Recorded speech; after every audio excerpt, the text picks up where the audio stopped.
Part 3-র শেষ পর্ব ছিল।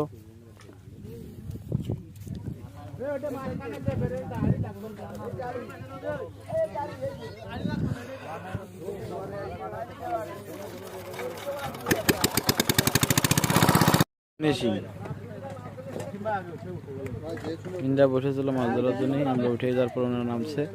আমাদের মাছ এখানে ভাগ করা হচ্ছে।